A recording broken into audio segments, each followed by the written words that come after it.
By the time this video comes out, Ensemble Studios will have probably been shut down.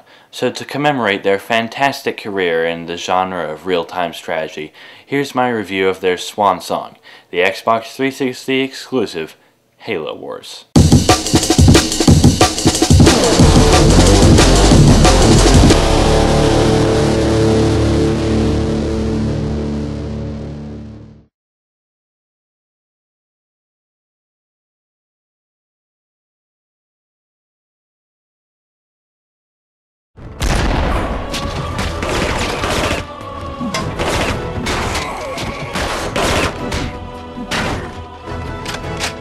Real-time strategy has never been my favorite genre, the Age of Empires series in particular. I don't want to have to spend most of my time managing 4 different resources and my gigantic army.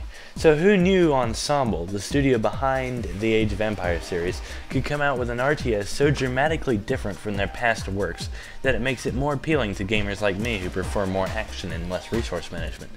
This game isn't perfect though.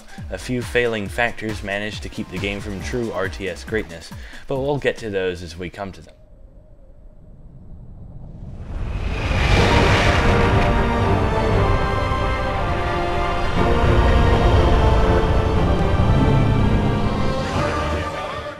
The story is perhaps the most disappointing aspect of the game.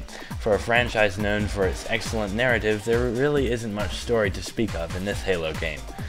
I can't tell whether or not it's the voice actors or the writing, but the conflicts presented here never really draw you in or make you care about what happens to the characters. The tale follows the UNSC ship Spirit of Fire about 20 years before the events of the first Halo.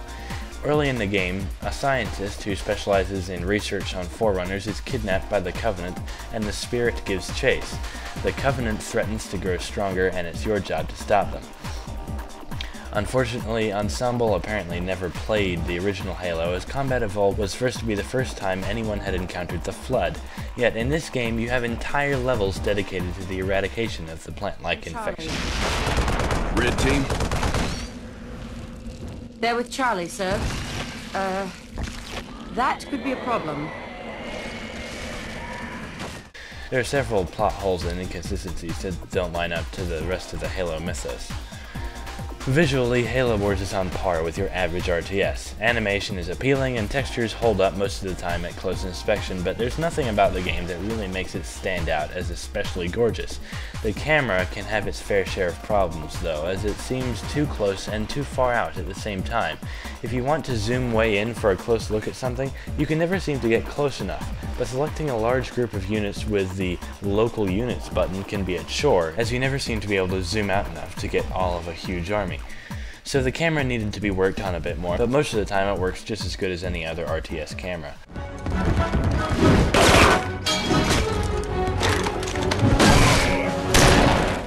The biggest concern over any console real-time strategy is the controls. Some games such as Battle for Middle-earth have gotten it right, but there are plenty of games like Supreme Commander that have completely failed at delivering a streamlined control scheme. Ensemble tackles this problem in a different way by developing the game exclusively for the Xbox 360. No PC port, no PC version, and it worked. The controls are easy to use, and for the most part, commanding your armies while managing your bases is a breeze. You can select all units, all of one type of unit, all units on screen, and all of one type of unit on screen. The game could have really used some form of squad mechanic though, because in order to organize different attack forces that are comprised of different types of units, you have to set the units you want aside a bit at a time, then select the group and send them where you want them. It's a bit tedious, and if 2 of your groups get mixed up, you have to set them aside all over again.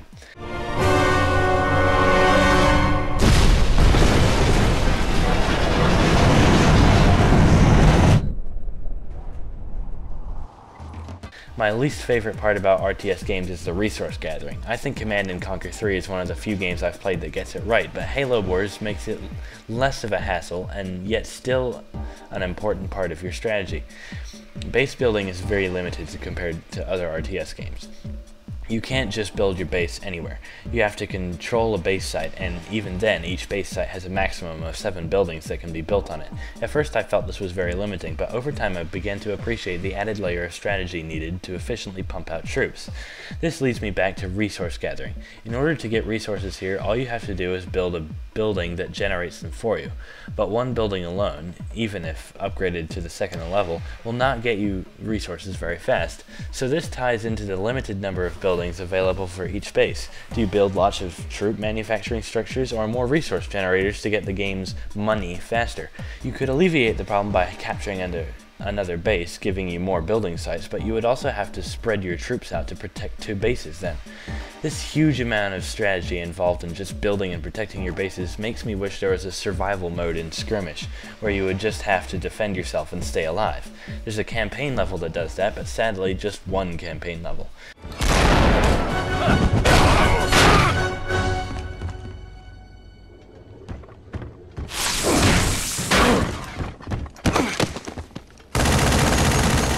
The other thing that resources are used for is upgrading your troops. Those who are scared off by huge skill trees won't be scared off by the upgrade system in Halo Wars. Almost every unit has 2 or 3 upgrades that can be applied to make him better. These upgrades may require tech levels, which can be achieved by building reactors for the humans or researching ages for the Covenant. It's complex enough to add even more strategy to army construction, but simple enough that no one will get lost in their skill trees.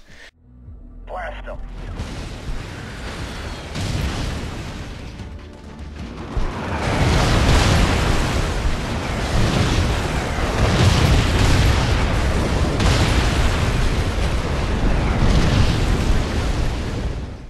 If all this wasn't enough, the game has a fantastic multiplayer mode as well. I didn't get to play much matchmaking, but I did get a good amount of time playing Skirmish with friends. This may sound weird, but it was actually more fun teaming up and playing a 2-on-2 versus 2 legendary AIs than it is playing against each other.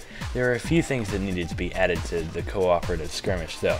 You can give your partners resources, but that's all you can give them. Sadly, there's no way to give an ally some of your units for him to control. The weird thing is that this feature is present in co-op campaign, but is not needed quite as often as it is in Skirmish. Nevertheless, it is still satisfying transporting a small army of troops next to your friend's dying base to help him out. The only problem with online is lag, which is ever present when playing with 3 people, sometimes 2 if your partner or you has a bad connection. It's nothing that will change the game for you, but it does detract from the sight of seeing your army of vultures take on a scarab, when all of the units pause every few seconds to wait for the network to catch up with the game.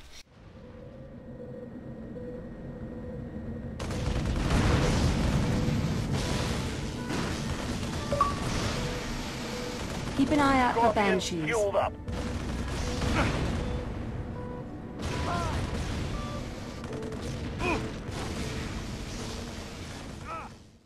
Halo Wars is a tragic triumph. On the one hand, this is Ensemble's last project, but on the other, this is one hell of a way to go out. Halo Wars may have a lackluster story and annoying lag issues, but it still rises to the top of the list of good console real-time strategy games. Halo Wars on the Xbox 360 gets an A-. So, am I the only one freaked out by the fact we're inside the planet? Well, this, my 10th episode, is the last episode of the Sharp and Pointy Perspective, but I'm not going away completely. Instead of releasing everything I do once a week, I'm going to be releasing smaller videos dotted throughout the week, standalone reviews, top 5s, etc. So stay tuned to my YouTube channel or spike1015.gamerhomies.com for this new format. This has been the Sharp and Pointy Perspective.